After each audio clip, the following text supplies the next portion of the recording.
¿Somos guachafos los peruanos? ¿Qué significa ser guachafo? ¿Cuál es el origen de esa palabra?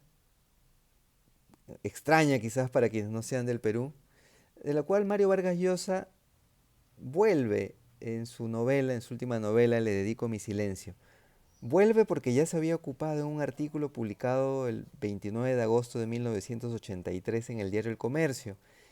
Y en su novela, en voz del protagonista, Toño Aspilcueta, apasionado de la música criolla, que está escribiendo un ensayo, pues vuelve la palabra y lo interesante es que en la novela, pues amplía ya esa versión original de 1983.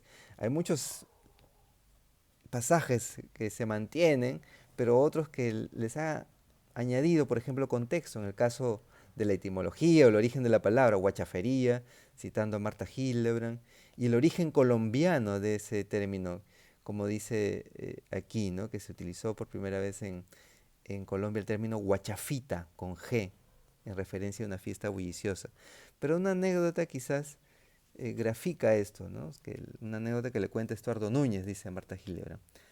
Hacia 1890 llegó a Lima al parecer una pareja colombiana bastante modesta que se instaló en una calle próxima al cuartel de Santa Catalina. Las hijas de esta pareja, unas jóvenes alegres, hacían fiestas bulliciosas a las que acudían vecinos de la zona y sobre todo oficiales del cuartel. La familia colombiana llamaba esas fiestas guachafas, y por asociación la gente del vecindario a la que se le hacía difícil pronunciar el nombre de las anfitrionas, les puso el apodo de guachafas. Como se trataba de chicas de clase media modesta, algo presuntuosas, que trataban de aparentar tener mejor posición social del que la realidad tenían, la palabra pronto adquirió una connotación relacionada con el mal gusto y la cursilería, ¿no? Aquí, por ejemplo, ya en este párrafo que voy a leer, se mantiene el artículo de Vargas Llosa, ¿no?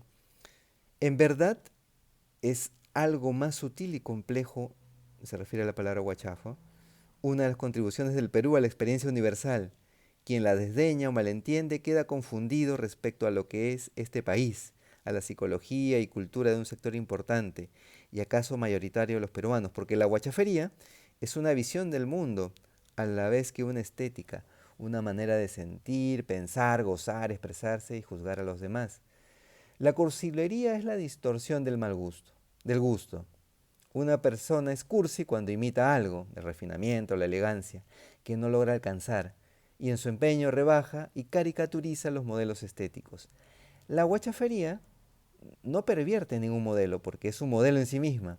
No desnaturaliza los patrones estéticos, sino más bien los implanta, y es la no réplica ridícula de la elegancia y refinamiento, sino una forma propia y distinta peruana de ser refinado y elegante, ¿no? Y acá dice, por ejemplo, también, ¿no?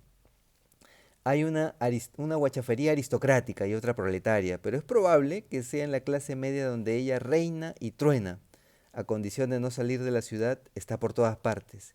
En el campo, en cambio, es inexistente. Un campesino no es jamás guachafo, a no ser que haya tenido una prolongada experiencia citadina. Además de urbana, es antirracionalista y sentimental. La comunicación guachafa entre el hombre y el mundo pasa por las emociones y los sentidos antes que por la razón. Las ideas son para ellas decorativas y prescindibles, un estorbo a la libre efusión de sentimientos. El vals criollo es la expresión por excelencia de la guachafería en el ámbito musical, a tal extremo que puede establecer una ley sin excepciones. Para ser bueno, un vals criollo debe ser guachafo, ¿no? Y habla ahí que esto va desde Pinglo hasta Chabuca Granda, ¿no? La guachafería puede ser genial, pero rara vez resulta inteligente, es intuitiva, verbosa, formalista, melódica, imaginativa y por encima de todo sensiblera. Una mínima dosis de guachafería es indispensable para entender un vals criollo y disfrutar de él. No pasa lo mismo con el huayno, música de la sierra, que pocas veces es guachafo y cuando lo es generalmente es malo.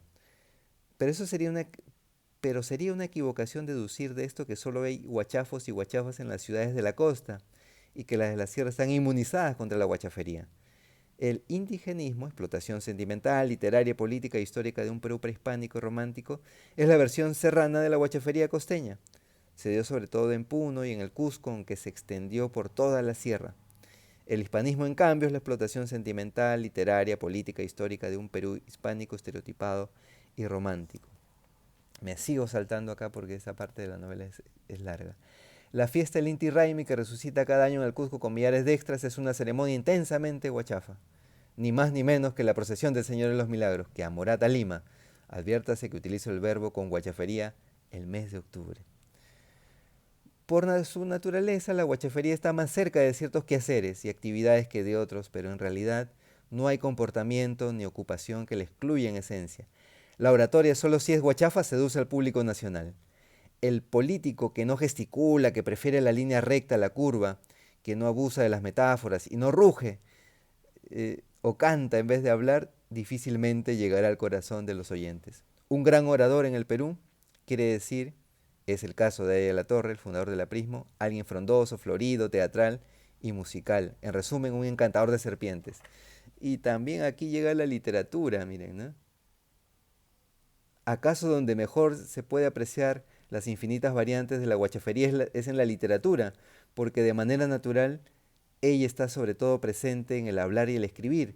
Hay poetas que son guachafos a ratos, como César Vallejo, y otros que lo son siempre, como José Santos Chocano, y poetas que no son guachafos solo cuando escriben en verso, como Martín Adán. En cambio, en sus ensayos se muestra excesivamente guachafo. Es insólito el caso de Julio Ramón Ribeiro, que no es guachafo jamás, lo que tratándose de un escritor peruano resulta una extravagancia. Más frecuente es el caso de aquellos como Bryce y como Salazar Bondi, en los que, pese a sus prejuicios y cobardías contra ella, la guachafería irrumpe siempre en algún momento en lo que escriben, como un incurable vicio secreto. Ejemplo notable es el Manuel Escorza, en el que hasta las comas y los acentos parecen guachafos. Aquí un resumen extracto, en realidad, de este pasaje de la novela en que Toño Pilcueta aborda la guachafería, ¿no? Que Vargas Llosa ya en 1983 lo había hecho en un artículo titulado Un champancito, hermanito, ¿no? Reflexionando sobre ese término. ¿Qué les pareció? ¿Qué les pareció este videíto, esta lecturita? En fin, ¿entienden? ¿Se reconocen guachafos, guachafas? Pues me gustaría leerlos. Gracias por su atención.